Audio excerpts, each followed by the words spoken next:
Preparation के लिए 3 exam देना होता है और एक टीचर बनने के लिए बीएड का एंट्रेंस दीजिए, तब बीएड कीजिए, बीएड पास कीजिए, सीटेट कीजिए, सीटेट के बाद में एस्टेट कीजिए, सुपर टेट कीजिए और उसके बाद में अब आ जाइए बीपीएससी दीजिए। 5-5, 6-6 साल नौकरी करके एग्जाम दे रहे हैं, तो नौकरी 17 साल करने के बाद इनको डायरेक्ट राजकर्मी करना चाहिए कि हमको एग्जाम में बैठाना चाहिए। अगर ये एग्जाम में बैठाना चाहते थे तो एक डिपार्टमेंटल एग्जाम लेते। हम लोगों को इसमें क्यों शामिल किया गया है?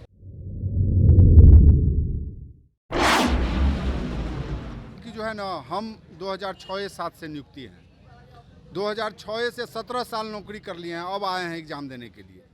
अब आप सोचिए, कोई नए लोग एग्ज़ाम दे रहे हैं, हम 17 साल नौकरी करके एग्ज़ाम दे रहे हैं, तो नौकरी 17 साल करने के बाद इनको डायरेक्ट राजकर्मी करना चाहिए कि हमको एग्ज़ाम में बैठाना चाहिए। अगर ये एग्ज़ाम में बैठाना चाहते थे तो एक डिपार्टमेंटल एग्ज़ाम लेते। हम लोगों को इसमें क्यों शामिल किया गया है? हम लोगों को इसमें शामिल करके ये लोग जो है सो बाकी सबको आज जो एग्ज़ाम, अगर शिक्षा मित्र को इन्होंने पंचायत शिक्षक बनाया तो इनको 2006 में ही एग्ज़ाम ले लेनी चाहिए, उसके बाद नियुक्ति करनी चाहिए। तो अब हम लोगों को तो भ्रम में आपका किस पर है? हमारा गवर्नमेंट पर है, गवर्नमेंट है। हम लोगों ने 12 साल तक अभी रोड पर हैं। 11 में पास किए, 11 में परीक्षा बने, 12 में पास किए हैं, लेकिन अभी तक हम लोग का 12 साल बीतने का अभी तक नियोजन नहीं हुआ। 4 योजना देखें, पंचम चरण, छठा चरण और 7वां चरण में नहीं हुआ। अब हम लोग का जो रिक्ति था वो नहीं दिया और इसमें दे दिया, कहता है कि आप लोगों को बीपीएससी से परीक्षा देना है। 12 साल बीतने के बाद अभी तक एग्जाम नहीं हुआ, अब एग्जाम देना पड़ रहा है। समझ लीजिए, सरकार इतना सरकार की बिल्कुल मंशा नहीं है बहाली करने की। बीपीएससी के प्रिपरेशन के लिए 3 एग्जाम देना होता है और एक टीचर बनने के लिए बीएड का एंट्रेंस दीजिए, तब बीएड कीजिए, बीएड पास कीजिए, सीटेट कीजिए, सीटेट के बाद में एस्टेट कीजिए, सुपर टेट कीजिए और उसके बाद में अब आ जाइए बीपीएससी दीजिए। 5-5, 6-6 एग्जाम हम लोग को शंका है गवर्नमेंट पर कि रिटायर करने के बाद पेंशन के लिए भी एग्जाम देना पड़ेगा। सरकार का पॉलिसी भी है। हमको अभी सरकार पर इतना शंका हो गया है। ये लोग तो नए हैं, इन लोगों से हम लोगों को कोई वास्ता नहीं है। हम तो 17-18 साल नौकरी कर चुके हैं। अब हमको सरकार पर शंका हो गया कि हम रिटायर कर जाएंगे 5-7 साल के बाद, तो परीक्षा देगा तब पेंशन देगा, कहेगा परीक्षा दीजिए। इस तरह की कहीं व्यवस्था, परीक्षा का कोई शेड्यूल होता है मैडम? ये शिक्षा का स्तर सुधारने की नहीं है। कैसे सुधारा जाए ये स्तर 2000, ये खाली भीड़ जमा करने के लिए, वोट को व्यवस्थित करने के लिए ये काम किया जाएगा।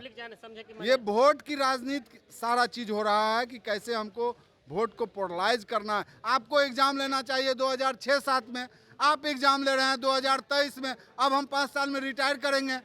रिटायर करने के बाद हमको कहेगा कि पेंशन आपको तभी देंगे जब आप रिटायर हो, जब एग्जाम दीजिएगा। ऐसा कोई शेड्यूल है? आप भी नौकरी कर रही हैं तो आपको पेंशन कब मिलेगा? काम करिएगा तभी ना पेंशन मिलेगा। वो तो कहा गया है कि राजकर्मी का दर्जा मिलने की बातें भी सामने आ रही है कि सोचेंगे तो आप लोग इतना गुस्सा ना। अब राजकर्मी जो हम लोगों को मिलेगा, अब ये बताइए कि ये राजकर्मी एग्जाम दे रहे हैं, एक उसको भी राजकर्मी बनाइएगा तो हम एक आदमी हैं, 2-2 को राजकर्मी हो जाएंगे। अगर हम इसमें पास कर गए, करेंगे वो रुपया बढ़ा सकते हैं। राजकर्मी का तो कोई आश्वासन 15 अगस्त को नहीं मिला ना मैडम, वो मिलता अगर हम पास कर गए इसमें, खुदा न खास्ता, वैसे हम चाहते हैं कि हम फेले कर जाएं। इसलिए आप हर मसले पर इतना निगेटिव क्यों है? राजकर्मी के दर्जा को लेकर के निगेटिव कर है। चुके हैं मैडम। आप कितना साल इस कशिश में काम किए हैं? मेरे कहने का मतलब ये है कि आप राजकर्मी के दर्जा को लेकर के भी नाराजगी है, आप पेंशन को लेकर भी नाराजगी है, प्रश्न पत्र को लेकर, तो दिमाग में इतना निगेटिव क्यों? आपने निगेटिव गवर्नमेंट ने भर दिया है ना। 17 साल नौकरी कर लिए हैं, अब 7-8 साल में हम रिटायर हो जाएंगे। अब हम रिटायर्ड के समय में हमसे एग्जाम दिलवा रहा है और फिर कह रहा है कि फिर बाद में उनको भी देखेंगे। ये कहाँ का नियम है? आपने 17 साल हमसे काम करवाया, पहले हमको आप राजकर्मी देते तभी आप एग्जाम लेते, नहीं तो अब इतनी सारी विद्यालय है बिहार में, अब किसको सीनियर मानिएगा? इस राजकर्मी को या 17 साल जो काम किया है उसको? आप इस मुद्दा को पकड़िए पहले।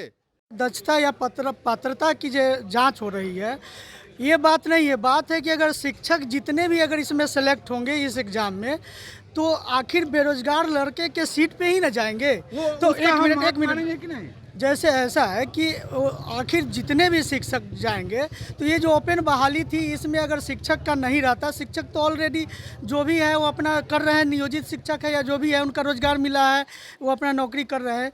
अगर शिक्षक नहीं होते तो उस स्थान पे जितने भी सेलेक्ट शिक्षक होंगे उस स्थान पर बेरोजगार लड़के होते। रही बात शिक्षक की पात्रता की जात या दक्षता की जात, तो ऑलरेडी वो STT TET वगैरह ले चुके हैं।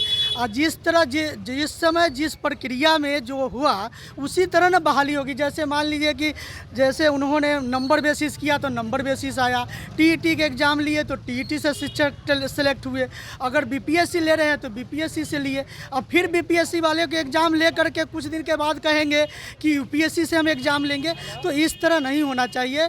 हम आग्रह करेंगे मुख्यमंत्री महोदय से कि इसमें से अभी से भी कुछ रास्ता निकाल दिया जाए ताकि जो शिक्षक के स्थान पर कोई बेरोजगार लड़के सेलेक्ट हो जाए, और जो शिक्षक अगर कटअप पार कर जाते हैं या उनको इसी के आधार पर उनको राजकर्मी का दर्जा दे दिया जाए। हम मुख्यमंत्री से ही अभी भी गवर्नमेंट को यह समय है। तो यही है मैडम। और हम देखिए ऐसा नहीं है कि हम लोग परीक्षा से भाग रहे हैं या एग्ज़ाम से भाग रहे हैं। हम लोग का कहना है कि जितना पात्रता के जांच करना है, हम लोग जितना पढ़ाते हैं, जिस सब्जेक्ट करना है, जितना भी जांच करना है वो कर ले, लेकिन हम आग्रहपूर्वक निवेदन करते हैं कि शिक्षकों को जलील नहीं किया जाए। मुख्यमंत्री जब बोलते हैं कि उनको हम आमदनी भी बढ़ा देंगे, ऐसा नहीं है। शिक्षक जलील होके माने वैसा नहीं जैसे कुत्ता को बीक करके रोटी दिया जाता है फेंक करके, उस तरह करते हैं।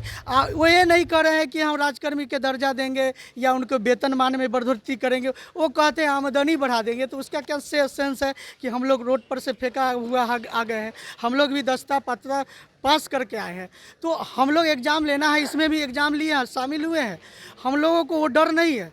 लेकिन जितने भी हैं हम आग्रह यही करेंगे कि अभी भी रास्ता है कि जो शिक्षक इसमें सेलेक्ट हुए हैं उनको शिक्षक के स्थान पर बेरोजगार लड़के ले। अगर शिक्षक के ही करना है तो शिक्षक को शिक्षक के स्तर से जांच कर ले। वो मतलब नहीं, वो भी अलग है। जैसे शिक्षक को शिक्षक जितने भी शिक्षक हैं उनका एक अलग पात्रता ले, चाहे जो भी करना है उनको करे। लेकिन इनमें हम एक बात नाराज है क्योंकि हम लोग दंश झेले हैं बेरोजगारी का, तो आज हम लोग रोजगार पा गए हैं। लेकिन क्या मेरे स्थान पर अगर कोई बेरोजगार लड़का आ जाते हैं तो उनकी रोजी रोटी घर में चलेगी। यही आग्रह है कि इसका कोई ना कोई विकल्प मुख्यमंत्री निकाले। मैं नर्म प्रार्थना कर रहा हूँ उनसे। अभी इसका लेवल नहीं है, बहुत हार्ड लेवल से एग्जाम लिया जा रहा है, BPSC लेवल का एग्जाम लिया जा रहा है। सरकार का मंशा ही नहीं है बहाली करने की। सरकार की मंशा तो इतना हार्ड लेवल थोड़े होता है। जब सरकार, आप मान रहे हैं कि सरकार का मंशा नहीं है, लेकिन उसके बावजूद आप लोग ये भी संशय जता रहे हैं कि रिजल्ट को लेकर के बहुत सारी समस्या, तो फिर आप लोग परीक्षा क्यों दिए? परीक्षा तो देना पड़ेगा, सरकार का रूल है तो परीक्षा तो देना पड़ेगा। परीक्षा जब तक नहीं देंगे कैसे होगा सिलेक्शन हम लोगों का? लेकिन इतना हाई लेवल नहीं लिया जाए, बहुत हाई लेवल से एग्जाम लिया जाए। BPSC लेवल का एग्जाम लिया जा रहा है। टीचर का एग्जाम टीचर के हिसाब से लिया जाता है, ना हार्ड एग्जाम नहीं ना लिया जाता है। कैसे बच्चे का किस तरह से जो परीक्षा देकर के निकले हैं, ये बहुत सारी बातों को लेकर के अपने भड़ास निकालने की कोशिश की, क्योंकि कई मामले में शिक्षक अपने आप को प्रताड़ित मान रहे हैं, या फिर पेमेंट को लेकर के हो या फिर रह के इन लोगों को सैलरी बढ़ाने को लेकर के बातें जब आती है तो कहते हैं उनको सैलरी बढ़ा दिया गया है। तो ये कहीं ना कहीं अपने आप को अपमानित घोषित मानते हैं, और कहीं ना कहीं जो सम्मान खोता हुआ दिख रहे हैं। एक शिक्षक सम्मानित पद होता है और ऐसे पद के लिए अगर इस तरह का व्यवहार हो तो कहीं से भी जायज नहीं। साथ ही साथ राज्यकर्मी के दर्जा को भी लेकर के काफ़ी गुस्से में है, क्योंकि राज्यकर्मी का दर्जा अगर मिल जाता तो इतनी ज़्यादा दरबदर हम लोग को भटकना नहीं पड़ता।